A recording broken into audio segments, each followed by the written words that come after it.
Se cuenta también entre los Ases, aquel que algunos han llamado el calumniador de los Ases, el causante de engaños y la vergüenza de todos los dioses y los hombres. Su nombre es Loki, hijo del gigante Farbauti, su madre es Laufey, sus hermanos Bilister y Helblindi.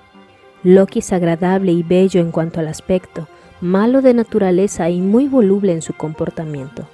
Tenía mucho más que otros hombres esa habilidad llamada astucia y siempre andaba con artimañas. Constantemente ponía a los Ases en aprietos, aunque luego solía solucionarlo con sus trucos. Su esposa se llamaba Sigyn y su hijo Nari, pero Loki tuvo más hijos. Había en el Jotunheim una gigante llamada Andréboda. Loki tuvo con ella 3 hijos. Uno fue el lobo Fenrir, la segunda Jormungandr, es decir, la serpiente del Midgard, y la tercera es Hel. Hola viajeros del lenguaje, a propósito de la finalización de la segunda temporada de la serie de Loki, en la cual acompañamos al dios de la mentira por una intrincada aventura en el espacio-tiempo, hoy les propongo realizar un viaje igual de interesante para conocer los orígenes de este por igual amado y odiado ser mitológico, tal como lo concibieron nuestros antepasados entre el 790 y 1100, ya que es impresionante notar cuánta de la esencia original de aquel Loki está presente hasta el día de hoy.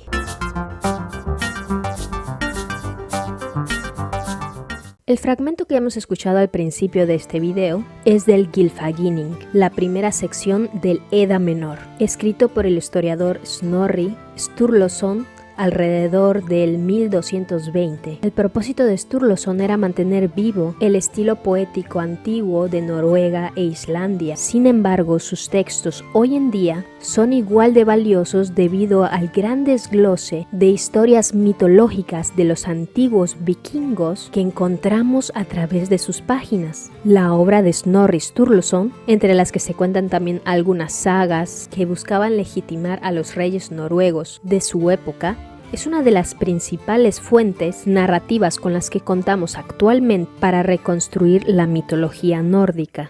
Los 9 mundos del universo nórdico estaban conectados a través del Yggdrasil. En uno de esos mundos vivían los dioses, el Asgard. En otro habitaban los humanos, el Midgard. En otros encontrábamos a los elfos, en uno más a los muertos, y finalmente estaban los terribles y temidos mundos donde habitaban los gigantes descendientes de Ymir. En uno de ellos había nacido el hermoso Loki, hijo de Farbauti y Laufey, el golpeador y la del bello follaje. Y aunque Marvel nos proponga que Loki llegó a manos de los dioses porque el mayor de ellos, Odín, lo adoptó siendo un bebé, lo cierto es que la mitología no nos explica muy bien cómo es que Loki llegó a ser parte de los Aesir en Asgard. No obstante, es muy llamativa una cita extraída del Codex Regius, donde encontramos la Locacena, que significa los sarcasmos de Loki. Odín y Loki mezclaron su sangre, y Odín prometió no probar cerveza a que no se ofreciese a ambos. Este fragmento nos sugiere que pudo existir un tipo de acuerdo entre ambos dioses, uno que aparentemente, y a juzgar por la respuesta del padre de los dioses, a Odín no le gustaba mencionar. Esta idea no es muy descabellada una vez que notamos que el papel de Loki en la cosmovisión nórdica es tan necesario como lamentable, pues aparece en gran parte de los problemas de los dioses, siendo tanto el creador como el solucionador de estos.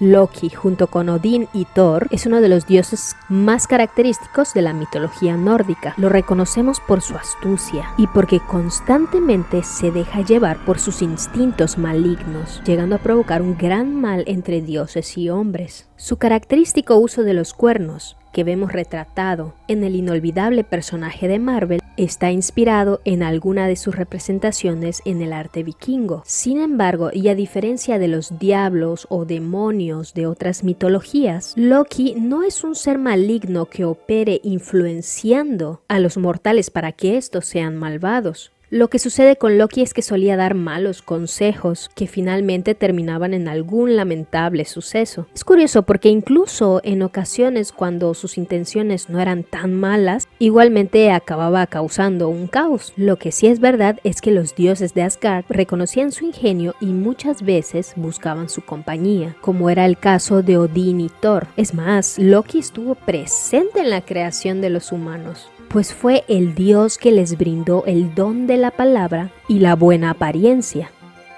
La forma en que los dioses tenían de mantenerlo a raya era a través de obligarlo a resarcir sus daños, como cuando le cortó todo el cabello a la esposa de Thor y luego tuvo que ir a recuperarlo. A raíz de esta aventura, en la que por cierto Loki terminó con los labios costurados para evitar que continuara mintiendo, Thor logró obtener su famoso martillo de manos de los enanos a quienes Loki había engañado. Loki era un dios de bella presencia y mala conducta, que sacaba de apuros tan rápido como los creaba. Por ello, no es de extrañar que aunque lo encontremos en abundantes mitos, en realidad su culto no estaba tan extendido entre los vikingos, quienes lo veían más bien como a un dios que era mejor mantener a distancia. No obstante, Marvel nos ha ofrecido en esta segunda entrega de su serie una visión más cercana a esa faceta esbozada por los nórdicos, en la que su astucia lo lleva, aunque de una manera egoísta, a buscar el bien de los otros, pese a que su misma naturaleza no le permita otra cosa más que crear el caos. No naciste para ser rey, Loki. Naciste para causar dolor, sufrimiento y muerte. Así son las cosas, así fueron antes y así serán siempre. Otro de sus fascinantes aspectos retratado magistralmente en esta serie es su esencia cambiante, en la que se cuentan los disfraces y la metamorfosis. Para los nórdicos, Loki era un dios que podía cambiar incluso de sexualidad a su antojo, siendo a la vez padre pero también madre de varios de sus hijos. Para los nórdicos esto era parte de la sustancia del dios de los engaños, mientras que en Marvel es consecuencia de su existencia en los múltiples universos, donde nos encontramos con el Loki femenino, el Loki infante e incluso el Loki reptil. ¿Están seguros de que es una variante de Loki? Pues es verdecito. Las dos mujeres más importantes en la vida de Loki, la gigante Jotunheim, Angrboda, cuyo nombre significa mensajera del dolor, con quien procreó al lobo Fenrir, a la serpiente Jormungandr y a la mitad bella y mitad cadáver, diosa del mundo de los muertos, Hel o Hela. Y si se preguntan cómo es que tenía hijos lobo o hijos serpiente, pues es básicamente porque cuando los concibieron, sus padres tenían esas figuras. Eso es de gente muy cochina. Su esposa en realidad fue la diosa Sigyn, quien era paradójicamente la diosa de la lealtad y la compasión, con quien procreó a Narvi y Vale. Estos tres seres que conformaban la familia de Loki fueron parte del último y más horrible de los castigos que este dios de los engaños recibió, y el cual fue la antesala de la mayor catástrofe ocurrida en el mundo de los dioses y hombres, el Ragnarok. Sucedió que Balder, el dios más justo de todos los que habitaban Asgard, comenzó a tener pesadillas que anunciaban que el fin de sus días estaba cerca. En consecuencia, Odín y su mujer hicieron prometer a todo ser vivo que existía en el mundo que nunca lastimarían a Balder. A todos menos a una pequeña planta llamada muérdago, que a ojos de los dioses no representaban ninguna amenaza. ¿Y qué es lo que podría salir mal? En el mundo nórdico, el cumplir una promesa era una manera de asegurar que el sagrado destino del universo siguiera el curso que debía seguir, ya que en sí el destino era para ellos algo inquebrantable y que todos debían aceptar para el bien general. Algo así como lo que se ve en la serie de Loki con la sagrada línea del tiempo. Loki, quien no estaba contento con los dioses, pues estos habían encadenado a sus hijos lobo y serpiente, mientras que a su hija cadavérica la habían puesto a cuidar el mundo de los muertos, decidió que mataría al más preciado de los hijos de Odín, Balder. Transformado en una anciana, le sacó a la esposa de Odín la información que necesitaba. Lo único que podía matar a Balder era el muérdago, por lo que aconsejó a otro de los Aesir, Holder, quien era ciego, que lanzara la planta al dios de la justicia. Holder, sin sospechar lo que ocurriría, hizo caso a Loki y al punto Balder cayó muerto. Desesperados, los dioses acudieron a Hela, la hija de Loki, para que liberara a Balder del mundo de los muertos. Ella aceptó, pero con la condición de que todos los seres vivos lloraran por la muerte del dios. Así fue hasta que se toparon una gigante que se negó a lamentar la partida de Balder, alegando que él nunca había hecho nada por ella y por lo tanto no tenía por qué guardarle ningún cariño. De este modo fue imposible resucitar a Balder.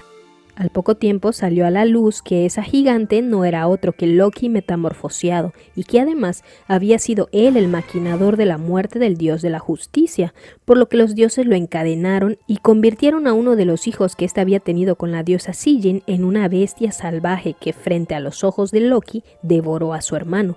De este modo, Loki tuvo que presenciar la muerte de sus hijos para que en voz de los dioses también él sintiera lo que era el sufrimiento de un padre. Por si esto no hubiera sido suficiente, ataron a una serpiente venenosa sobre su cabeza que goteaba su ponzoña sobre el rostro de Loki y obligaron a su esposa Sigyn a recoger todo ese veneno en un pequeño recipiente que al llenarse ella debía verter sobre el rostro de su marido.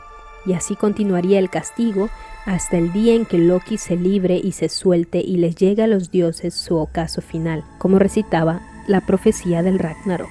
Años pasaron hasta que llegó el más cruel de los inviernos, cuando el lobo Fenrir logró soltar sus cadenas y en el más rabioso de los actos devorar al sol y a la luna. En ese momento las estrellas comenzaron a caer del cielo y hubo terremotos que acabaron por soltar también a la serpiente Jormungandr de su prisión. La lucha comenzó. Al bando de Fenrir y Jormungandr se unieron también los gigantes que habían sido depuestos de su señorío por los dioses. Al poco también apareció en escena Loki con más monstruosidades y su hija Hela, trayendo consigo a su ejército del mundo de los muertos. De este modo, los dioses tuvieron que enfrentarse a todos aquellos que quisieron mantener siempre a la distancia, aprisionándolos y prohibiéndoles el paso con ellos. Fueron esas mismas decisiones los que acabaron por alcanzarlos en esta batalla final que llevaba por nombre Ragnarok, palabra que podríamos traducir como la condenación de los dioses. Uno a uno fue cayendo cada dios y enemigo.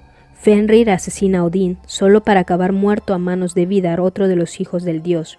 Mientras tanto, Thor logra decapitar a la inmensa serpiente Jormungandr, la cual con su último aliento deja caer su veneno sobre Thor, quien muere poco después. Nuestro protagonista, Loki, también muere en un combate 1 a 1 con Heimdall, quien era el dios encargado de vigilar que los gigantes no subieran a Asgard y quien al mismo tiempo acaba también muerto junto a su contrincante. Ese fue el trágico final del dios de las mentiras, aunque no del universo como lo concebían los nórdicos, ya que en su imaginario cíclico del mundo, ese era el destino que correspondía a todo dios y hombre. Primero, el caos que da a luz a la vida, la cual intenta desterrar el mal de sí misma, solo para, al final, acabar creando un nuevo caos que la destruirá hasta que el ciclo vuelva a iniciar. ¿Y a ti qué te ha gustado o disgustado de la nueva serie de Loki? ¿Crees que su final estará también inspirado en la mitología nórdica? ¿O tal vez que le espera un mejor destino, más acorde a nuestras concepciones modernas del mundo? No te olvides de dejar tu like, compartir, suscribirte, comentar y nosotros nos veremos muy pronto para otra apasionante travesía.